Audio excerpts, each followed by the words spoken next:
big buck. He's just over this ridge. He's got 3 does with him though.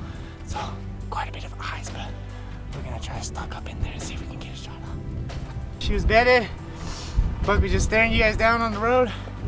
I was coming up close. I needed just 40 more yards. Hey guys, welcome back to the Public Access channel. Today I'm going to show you guys what I experienced on my first time on an over-the-counter archery hunt in northern Colorado.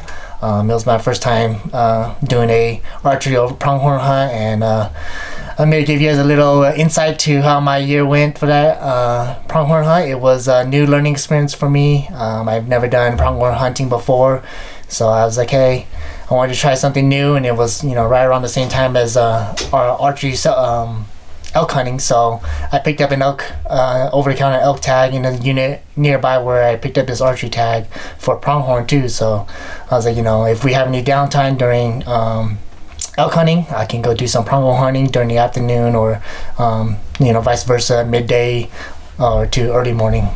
So follow along as I go on this hunt, and we'll see how it goes.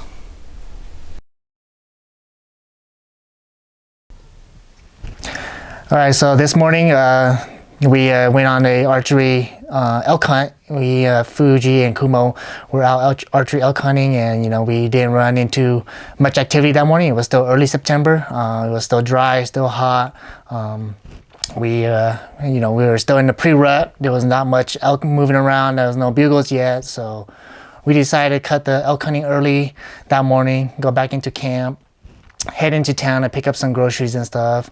As we were going into town, I also had picked up an over-the-counter archery pronghorn tag, and so as we went to town, I decided, hey, let's go check out this unit that's nearby where I have my archery pronghorn tag. And so we went over to that unit to go check out how that area was and see the lay of the land, and you know, also put out our binos and spotting scope and see what else we can find out there, and see if there's any pronghorn out there that we can put a stalk on and make a play on. And so as we went out there and spotted a few bucks, we decided, hey, maybe we can make a play on these bucks. And so that's what we try to do, and you guys can follow along and see how we did.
Just stood up.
buck's probably 100 yards from Yang.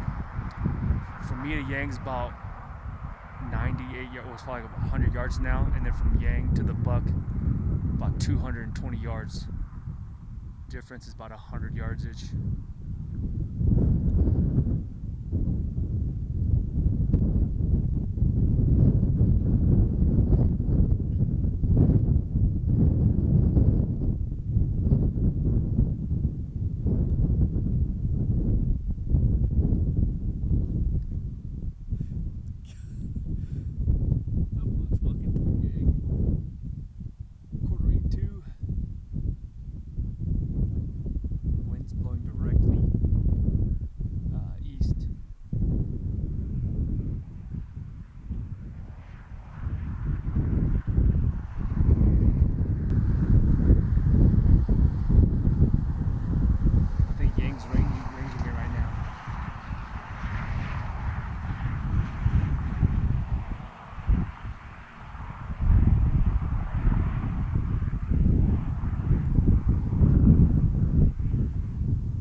Yang.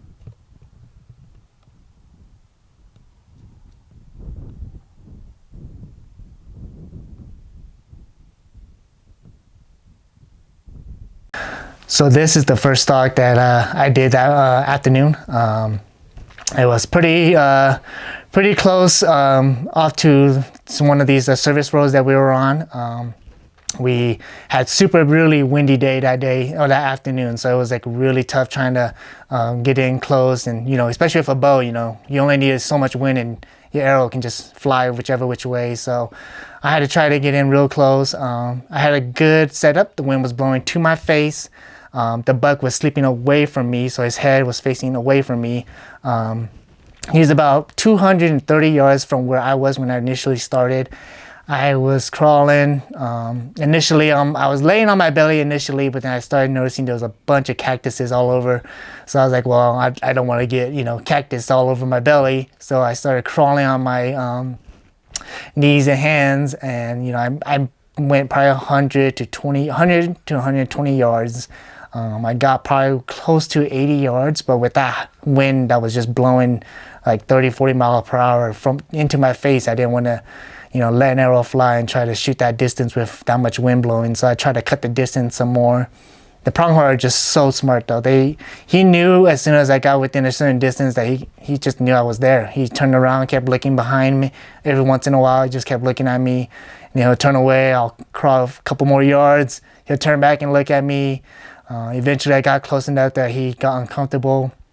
As you can see, he ended up standing up and just staring me down, and I couldn't move for quite a while. I was just stuck there, and I had nothing to hide behind, so I just kind of froze, waited for him to just, either turn away or lay back down. I wasn't sure what was going to happen, so I tried to, as soon as he turned away, I kind of made some moves and tried to get closer and cut that distance a little bit, but it was just tough.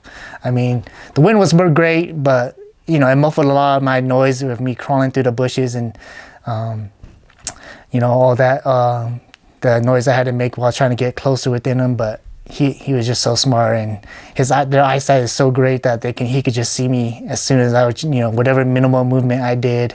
Eventually I got close enough where he was curious enough he started walking towards me, and I was like, well, this actually might happen. He's walking towards me. He cut like 10 yards. So he got 10 yards closer to me than where I originally thought he was going to be when I was, trying to get closer to him. But then again, like I said, the wind was just not great. It was just howling too hard, and I didn't want to let that arrow just fly and, not hit him where, would be a good spot that would be a lethal shot. And he was also, giving me a quartering in shot, so I didn't have that clear of a shot at vitals. Plus he was, about 80 plus yards away. I didn't know, how good the arrow would fly in that wind as well. So I kind of just did what I could, slowly crawl, creeping one little crawl at a time. It was tough, but it was fun though. I mean, the adrenaline was definitely rushing. I felt it. I was like, man, this might actually happen. My first ever archery pronghorn. I was, getting the blood rushing. That was for sure. It was a good stalk, and everything I thought was going well. Eventually, he just got a little skittish and knew something was wrong. So he kind of just jotted off a few times, and then eventually I just noticed that I was like, I don't think he's gonna, come back and, circle back around to me how he was originally. So it made it kind of tough to cut that distance even more when he was already skittish and was aware that I wasn't, something that was probably, dangerous to him. So it was a tough hunt, but it was fun, that stalk. Koumo and I are literally sitting here watching Yang stalk. Oh, it took off on him. An antelope. Oh, there's a doe. There's a bunch of them with them up on this mountain. Yang's on top of what? Yeah, you see him running across that ridge right there? Oh yeah, I see him now. Yang stalking somewhere way over there. Archery. They must have been embedded. There was a buck that was standing that we spotted up there, and Yang's stalking him. Yeah, the buck's the one in front. Is there a doe too up there? Yeah, the doe's the one behind. Yeah, Yang's somewhere way over there on the ridge. They're gone. Oh, he's running. He's running, bro. Yang is running. The buck's already over here on this ridge, and Yang's trying to catch them. Yang's way over there. The camera doesn't show it, but Yang is right there. Down there, right at the tip of my finger. And the antelopes are way over there already. They already made it over that ridge. Unless he shot. I don't think he shot though. I don't know. I'm about to ask him when he gets back. What happened, bro? It busted me. Did you shoot? No. Oh, we I got thought within you shot. 140 yards.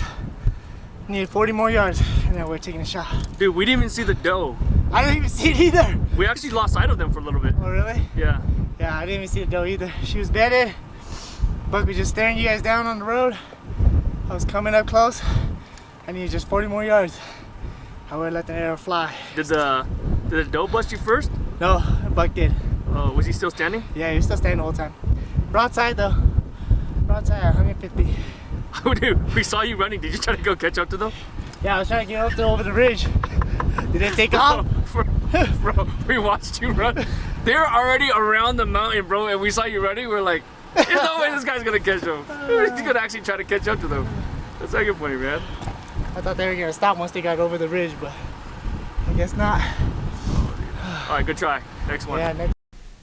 So on this stalk, after the first stalk didn't work out, we got back in the car, started driving on the service road again, going down on that service road, see what else we can spot on the side of that unit. Eventually we came up upon another buck that was positioned in a pretty good spot for me to get a stalk on. He was sleeping on the side of the mountain, and so I got dropped off by Koumo and Fuji on the opposite side of the mountain.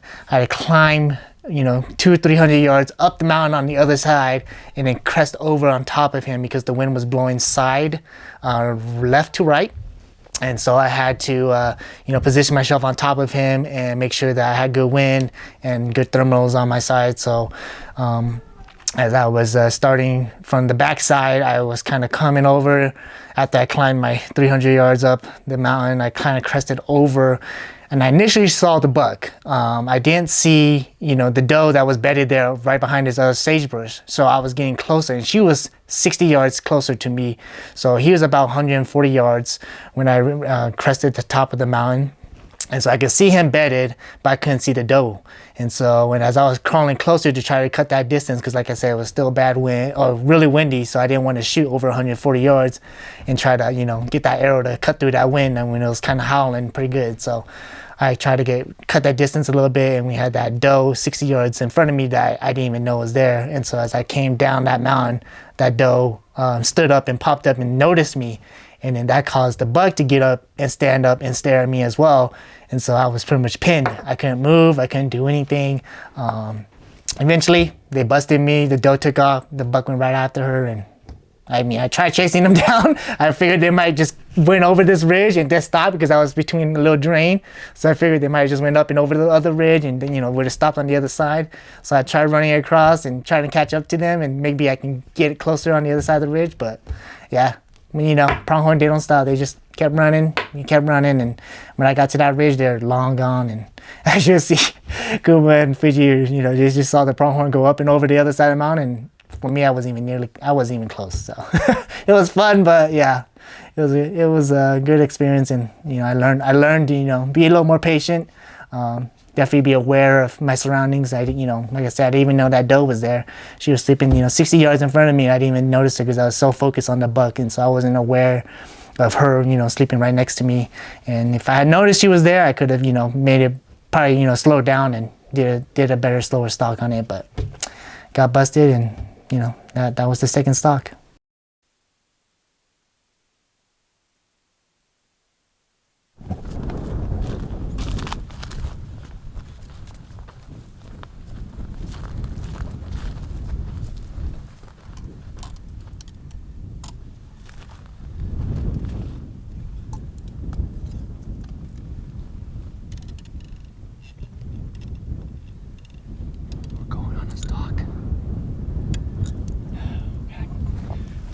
Stalk down this big buck. He's just over this ridge. He's got 3 does with him though, so quite a bit of eyes, but we're gonna try to stalk up in there and see if we can get a shot off.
These guys are so smart.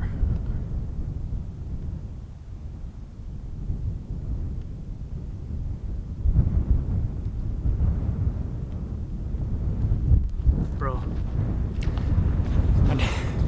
I knew they were gonna run right here, remember? Yeah. I was saying they're gonna come. Cross. They're gonna cross right here, bro.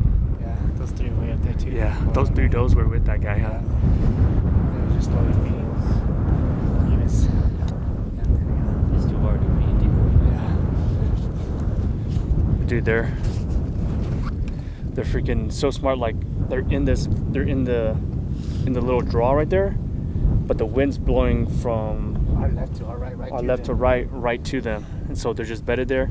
They can't see anything, but as it comes up, but then we couldn't really see them until we came around the bend and looked up the draw. So the wind's blowing right to them. If anything would come this way, they would smell them. If anything was coming up the draw, they can see them. Yeah. Yeah, a big high vantage point for. Yeah, there they go. So on this stock, after the second stock kind of got, busted up by the doe, we drove down the service road again. We did quite a few loops.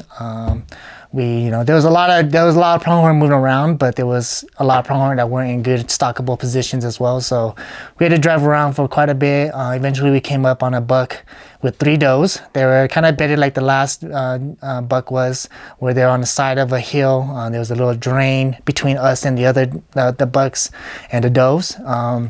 The does were sleeping lower than the buck. He was sitting on the higher ridge while the does were sleeping right below him. They're probably like 30-40 yards apart from each other. But he was sitting higher, in a good position to, see and spot anything that was coming, at him or at his does that he had herded up. And so, we decided to come again from the backside. But like I said, I had a drain between me and the pronghorns and the does. So me, Koumo, and Fuji, we got out of the car. We probably had to hike 50-60 yards off the road, and then we got finally to the crest of this hill. I peeked over a little bit, and I could see him bedded on the other side of the crest, and then the 3 does that were sleeping right below him. And so I decided to. I was still, way right of him, and so I had to cut over, probably 80 yards to my left. And so I went back down the hill a little bit so that I couldn't get spotted while standing up, and slowly, made a move. Try to, go as far left as I could before, I could crest back up and see where I was. So we probably walked 30-40 yards left, to draw closer to that buck and the does.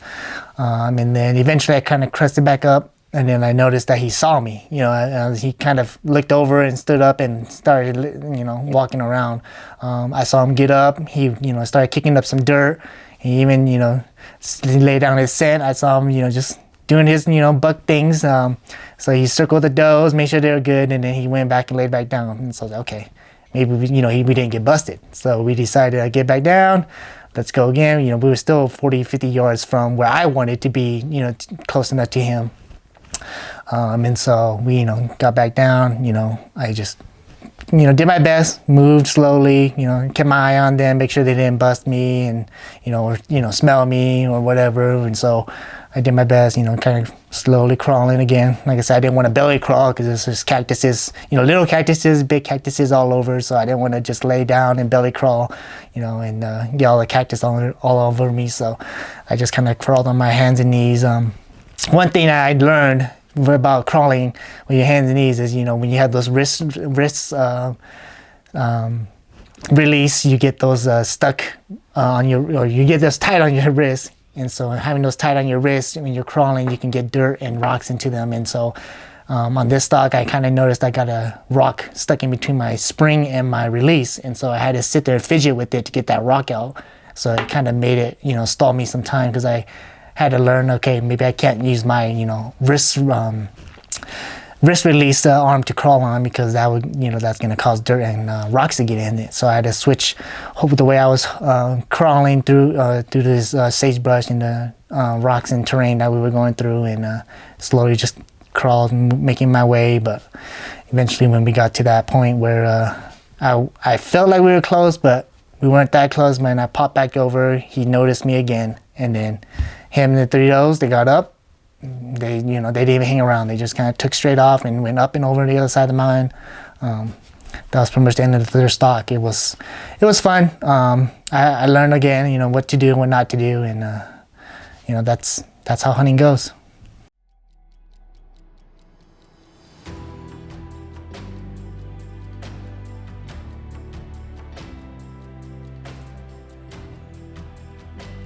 Let us know in the comments below what I can do better on my next hunt. I plan to pick up another archery pronghorn in the future, but let me know what we can do to be better prepared for these archery pronghorn hunts. But don't forget to like and subscribe to our Facebook, YouTube, and Instagram.